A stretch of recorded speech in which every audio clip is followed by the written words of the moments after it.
Hey guys, welcome to my YouTube channel. On this channel I share videos around UK immigration, transition into tech, among many others.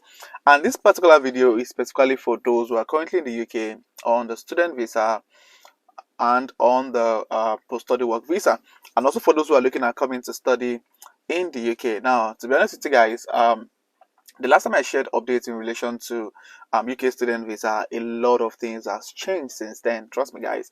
There are actually, so many things that were mentioned in, videos made over a year ago that are not applicable right now here in the UK. And guys, if you're looking at coming to the UK to study in 2024, or you're currently in the UK studying, or you just wanted a master's program or your bachelor's degree program, and you're currently on the post-study work visa, they want to make sure you watch this video to the end, as I will share with you things you need to start putting into consideration, things you need to start working on right now before it gets too late. Because to be honest with you guys, a lot of things has really changed in the UK in terms of cost of living, being able to stay back in the UK permanently, being able to get a professional job, among many others. So if this is something you'd like to know, don't go anywhere, keep watching to the end. And if you're coming across this channel for the first time, do well to hit the subscribe button to join the amazing growing family. And my returning subscribers, you guys are amazing. Thank you for being here. So without further ado, let's get right into the video. Before I get right into the video, I'd like to give a special shout out to the sponsor of this video, TechDrive. Now, TechDrive is a platform that teaches people on how to transition into data analytics, and they currently have a 6 weeks data analytics training. And the fantastic thing about learning data analytics with TechDrive is that you're going to experience a personal tutoring. So it's not a group class, it's a personal tutoring between you and your assigned instructor. And also within the training, you get your CV properly structured, you get the adequate statistical knowledge on advanced Excel to VB and macro level, SQL and Power BI. Guys, this is actually something that you should leverage on if you're looking at transitioning into data analytics in the UK, whether you're a student or you're in a post-study work visa or you're in a skilled worker visa and you're looking at moving into data analytics. Then you want to check out TechDrive. Now, all you need to do is to send an email to techdrive06@gmail.com, or you go on their website www.techdriveuk.com. Now get to ask questions, get clarification on what the training is all about. And also, one of the fantastic things you also get with TechDrive is that they're going to give you a work reference on your CV that gives you competitive advantage when you start pushing out your application for getting a data analytics job here in the UK. So what are you waiting for, guys? Go on their website, go to their email techdrive06@gmail.com, make inquiry and start your training as soon as possible. Now, they've got the March and the April cohorts completely filled up, but they've got some slots left for the May and the June cohort. So what are you waiting for, guys? Make sure you register and start your journey towards transitioning into data analytics. Now, one of the major things that's really happening right now is the fact that it's really getting more difficult for international students in the UK to eventually get a professional job. Now, things are actually different from the way it used to be. And why did I say this? Now, I can remember when I was a student in the UK. It was quite not easy per se, but it was a bit still possible, and not just even getting a professional job, even getting a part-time job. I can remember when I came to the UK and I lived in Sunderland for about a year before I moved to Newcastle for another 1 year. And one of the things that was fantastic for us then was that we could easily get part-time jobs. Like, there are loads of times they will even call you for shifts and you're like, oh no, I'm not up for a shift today, and you're going to cancel the shifts, and all of those things. There are quite a lot of opportunities for students who are looking for part-time jobs at that time. And even for many of us, really, I remember making videos 2 years ago, sharing with you guys that, oh guys, come down to Newcastle, come to Sunderland, come to Middlesbrough. There are lots of jobs here for international students. There are lots of opportunities. And so many people came, so many people I met in Newcastle as at then were like, oh, I actually came to this city because of you, thank you so much for the recommendation and all of that. Now, I'm sad to say that that is not the situation anymore now. And this is not just about Newcastle alone.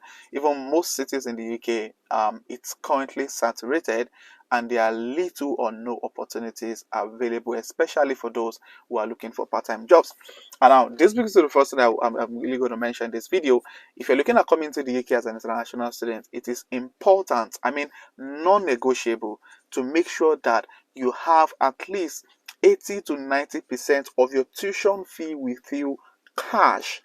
Now, for us, when we came in, it was easy for us, or I would use the word easy. I would say it was possible for us to be able to raise funds, from part-time jobs and pay up our tuition fee.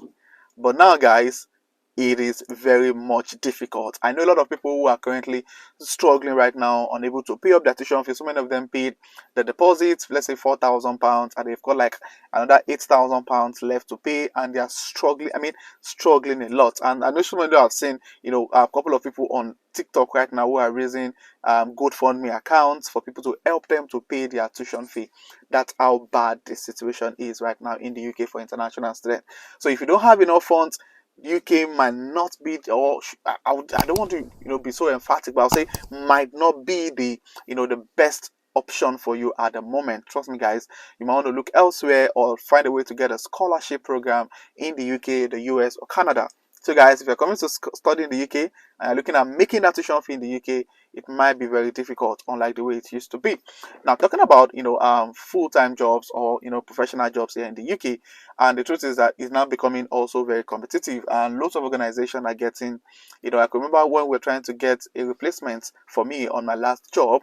We had loads, loads, countless number of applications, and it was quite challenging because I could see lots of immigrants like me, people from my home country also applying for these jobs. And yeah, of course, one person got a job out of over 200 applicants, really. So yeah, it's becoming very competitive now, and it's important for you to make sure that you prepare yourself for that particular situation. Honestly, it's really a tug of war, being able to struggle towards the end of your program and still have to struggle to even get a job before you leave. Now, this is one that I've advised, I've actually advised people, and for those people in my inner circle who I get to have direct conversations with, this is one thing I try to tell them. See, if you're looking at getting a job, or you're looking at what your long-term plan would be, and if one of those long-term plan is not to go back to your home country, you need to start making that plan as soon as possible. And one of the things I tell people is, see, if you're looking at staying back, and it might be difficult for you to upskill, probably you don't have any work experience, and you're not looking at getting a professional job, you need to have a plan. Is the plan to move to another country? Is the plan to stay back? So if the plan is to stay back in the country, or the plan is to move outside the country, the best time to start making that move is now.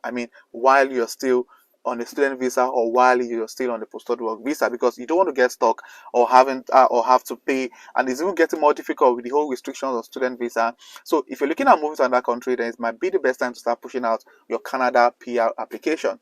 There are loads of opportunities out there in relation to getting your permanent residence, especially if you have a master's program in the UK. It gives you more opportunity. I know quite a number of people who have been able to move to Canada. As a matter of fact, I know someone who is moving to Canada in the next couple of days. He got his PR from here, after studying here in the United Kingdom. So he couldn't get a professional job, so he had to file for PR. If you'd like to know more about, Canada immigration and, getting PR, I can try and get a professional or someone who has more experience in that, and to come and talk to us about it on this channel. So please just state that in the comment section. So yeah, moving to another country might be an option.